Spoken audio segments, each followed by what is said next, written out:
English Easy Podcast.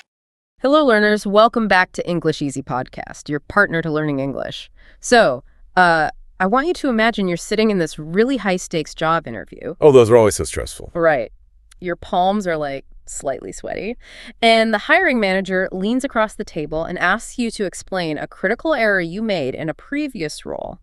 And more importantly, how you learned from it. That is the ultimate trap question, It really is. Yeah. So you take a breath. You're ready to deliver this brilliant response. You want to explain that you had made a miscalculation before the project even started. But in the heat of the moment, you stumble. Uh-oh. Let me guess. Yeah. Instead of saying you had made a miscalculation, you say you was a miscalculation. Youch. Yeah, that changes things. Completely. Suddenly, the interviewer's brow furrows. Because you haven't just made a tiny grammatical slip right, you've entirely warped the timeline of your story. And you accidentally insulted yourself, basically calling yourself a mistake. Exactly. And you just leave the room in a state of utter confusion. Well, I mean, it is a painfully common scenario. For intermediate English learners, building a massive vocabulary often feels like the ultimate goal, Oh, absolutely. Just memorizing lists of words. Right. But all the sophisticated vocabulary in the world cannot save a story if the underlying timeline is fundamentally broken. And that is exactly why we are talking directly to you today, the listener. In this deep dive, we have a very specific mission. A rescue mission, almost. Yeah, a rescue mission. We are going to master the three trickiest, most frequently confused little words in the English past tense: was, did, and had. On the surface, I mean, these words appear microscopic. They barely take up any space on a page. Right, they're just tiny little three-letter words. Exactly. Yet the way they function completely dictates the architecture of how we express time. So a lot of textbooks treat these words like abstract mathematical formulas that you just, have to memorize. And I honestly hate that approach. It's so dry, it doesn't stick. It doesn't. Instead, I want you to think about mastering these three words as if you are a Hollywood director making a movie about your past. Oh, I like where this is going. Right. Because if we are going to direct a compelling movie, we can't just have actors running around in a dark, empty void. We have to build a set. We need lighting. We need a location. That cinematic framework is perfect. It really captures the essence of our first word, which is was. The set design. Exactly. Was, which is simply the past form of am and is, serves entirely as your set design. It establishes a state of being, a feeling, a condition, or, a physical location. So its singular job is just to light the stage and set the scene. Yes, it never, under any circumstances, performs an action. Okay, so then meanwhile, we have did, which is the past form of do. Right, and that is the actor stepping onto the stage and actually moving. It's the performance. It's physical or mental execution. Exactly. Let's bring that to life with some everyday household examples just to ground the concept. Yeah, let's do that. So if you want to build your set design using was, you would say, I was at home.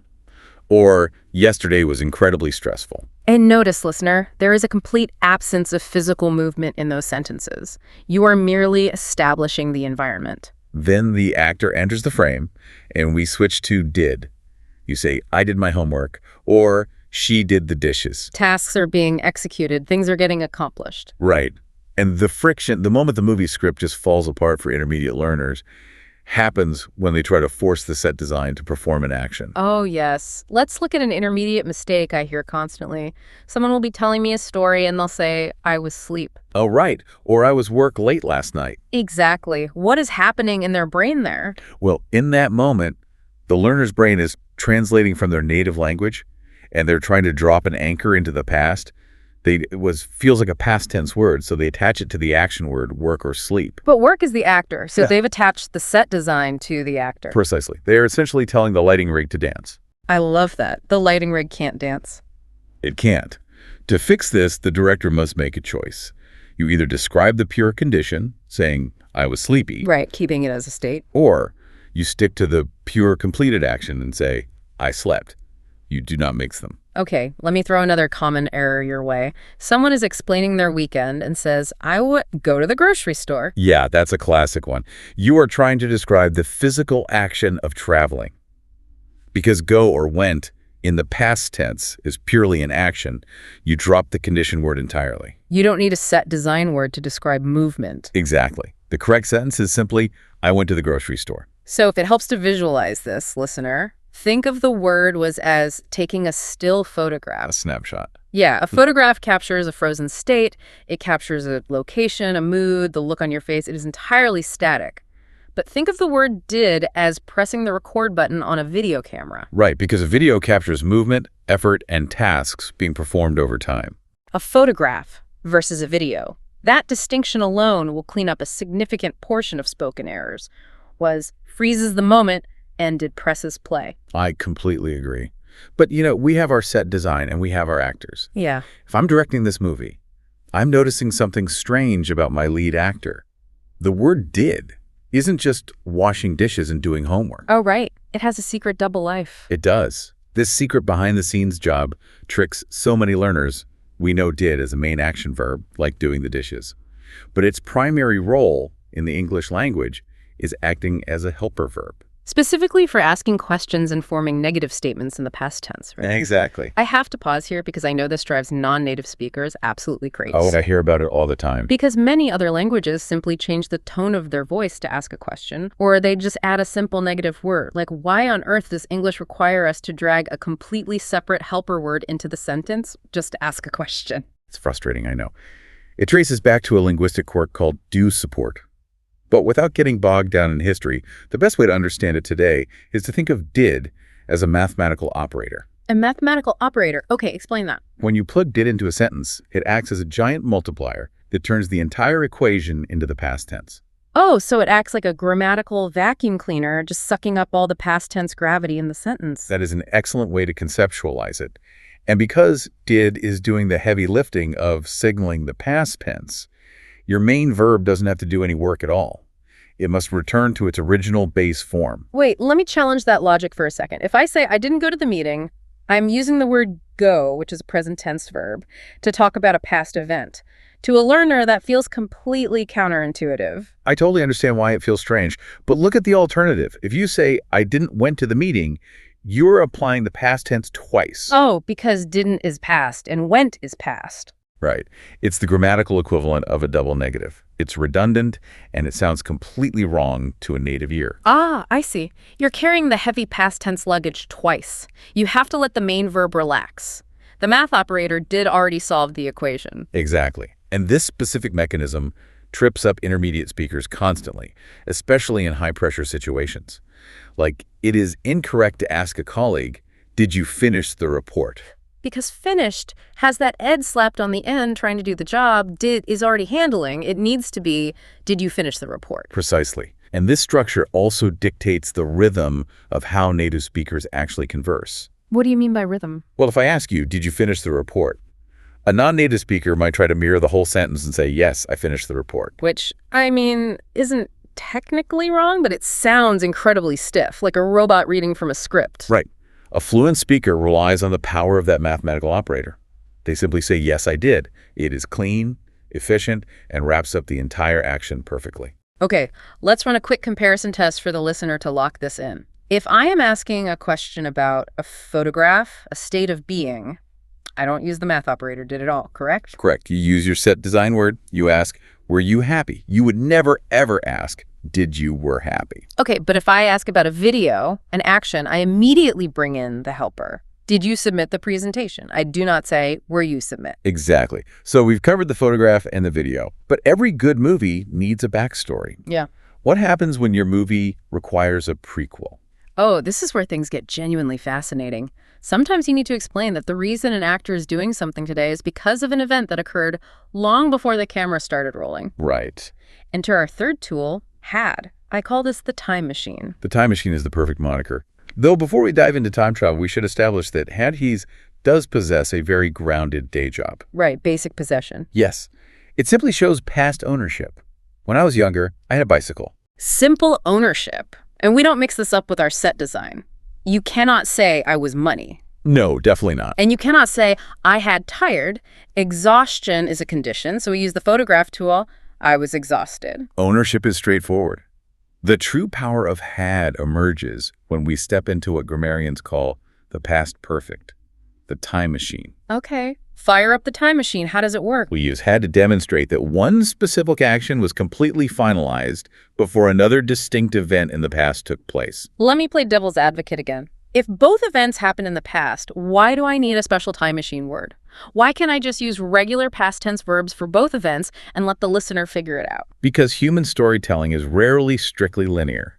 Often, we need to reveal the disastrous result before we explain the underlying cause. Give me an example. Imagine you were telling a story and you say, I couldn't pay for my dinner. That is your primary past event. Now, you need to explain why.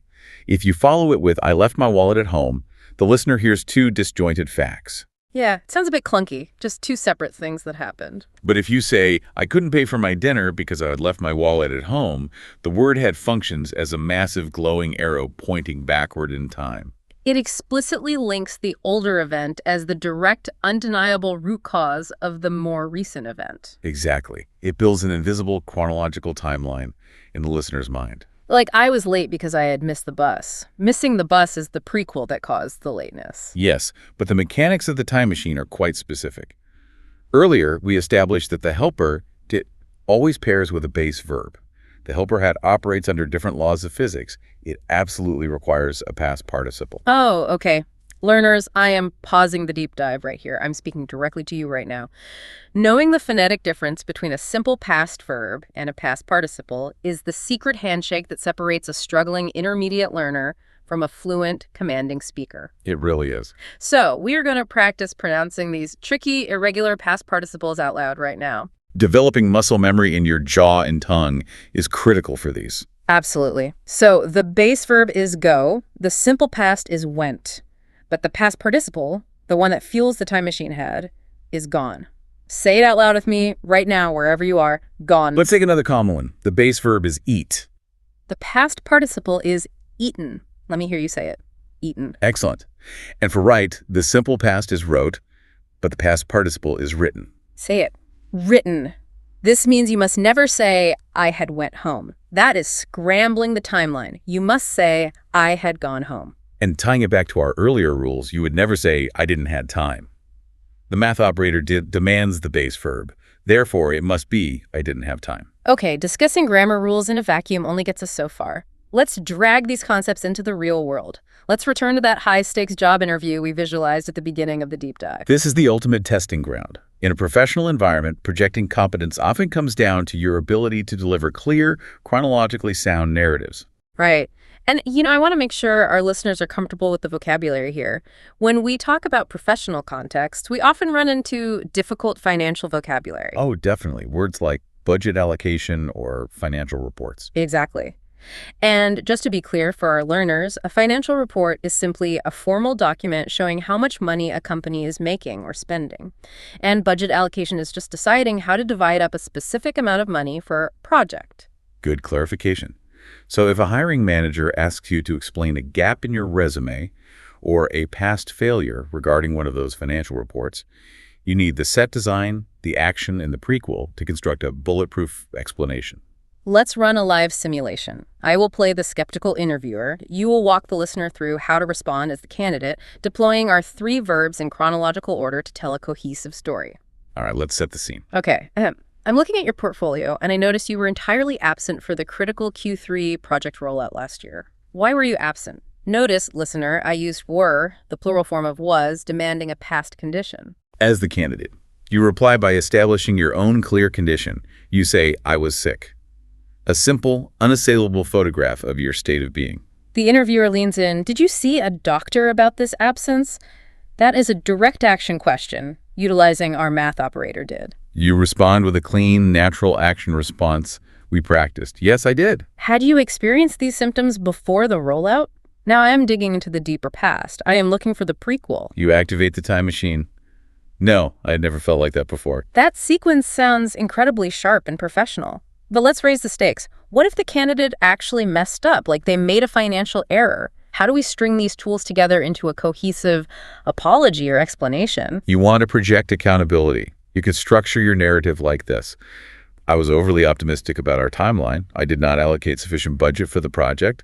I realized too late that I had completely underestimated the complexity of the financial report. Wow, let's dissect why that sounds so incredibly native and persuasive. The verbs are essentially doing all the psychological heavy lifting for you.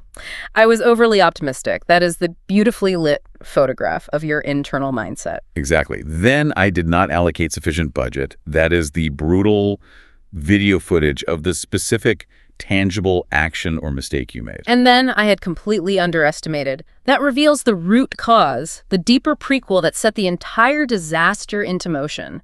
The interviewer never has to mentally unscramble your story. You've mapped it out perfectly. You have provided them with a perfectly lit set, clear action, and a compelling backstory that demonstrates deep self-awareness. It is brilliant. Okay, it is time for you, the listener, to take the director's chair.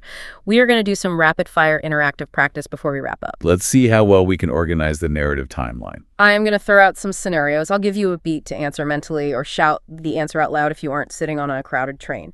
Scenario 1. I, blank, very excited yesterday. What is the appropriate word? Well, excitement is an internal state of being, a condition. Therefore, the word is was. I was very excited yesterday. Spot on. Scenario 2. I, blank, finish my project. Think about the math operator. We are looking at a negative helper verb for an action. The word is did. I didn't finish my project. And remember, we cannot say I didn't finish. The math operator already solved for the past tense. Scenario 3. The client was angry because our team, blank, missed 3 consecutive deadlines. We are pointing backward to a root cause. The prequel. Because our team had missed 3 consecutive deadlines. Excellent work. Now I have a mini challenge for you. I want you to invent a 3-sentence story about your own day yesterday. But you must follow these strict rules. Use was for the first sentence, use did for the second sentence, and use had for the third sentence. To give you a blueprint, my 3 sentences would be, yesterday was tiring, I did a lot of housework, I had promised my family I would help them. Oh, that's perfect. Yesterday was tiring, the condition. I did a lot of housework, the action. I had promised my family, the deeper past cause. Try constructing this on your own, listeners. It's a great exercise. Because true English fluency isn't about pausing mid-conversation, sweating, and trying to recall textbook terminology like past perfect continuous. No, nobody thinks like that in real life. Exactly. True fluency is simply asking yourself a functional question. Am I laying the set? Grab was. Am I directing an action? Grab did. Am I revealing the backstory? Grab had. When you shift your focus from memorizing arbitrary labels to understanding the function of the words, the language transforms from a test you have to pass into a highly effective tool for human expression. I couldn't have said it better. As we prepare to roll the credits on this deep dive, can you distill our cinematic journey into a final summary? Happily. Rule number 1. Was equals a past state, feeling, or condition? It is your photograph, your set design. Rule number 2. Did equals a past action and acts as the mathematical helper for questions and negatives. It is your video, your actors in motion. Right. And rule number 3, had equals possession or an action that caused another past event. It is your time machine, your prequel. I love that. And I want to leave you with a final provocative thought, a method to practice this out in the wild. Oh, homework. Fun homework. The next time you sit down to watch a movie or binge a television series in English, I want you to try an experiment. Stop paying attention to the visual plot. Instead, listen purely to the architecture of the dialogue. That is a great idea. Watch how native speakers deploy was, did, and had to build these invisible timelines in your mind. Pay special attention to the time machine. See if you can spot it. Because once you know what to listen for, you will hear it everywhere. You will see how had is constantly, quietly pointing you toward the hidden motivations and root causes of a character's dilemmas. Thank you so much for joining us on this deep dive. Keep directing those cinematic stories and keep practicing those past participles out loud. And remember, you do not need to be flawless overnight. Mastering these nuanced distinctions builds massive fluency and confidence over time. Just keep at it. Keep learning, keep speaking, and we will catch you on the next deep dive.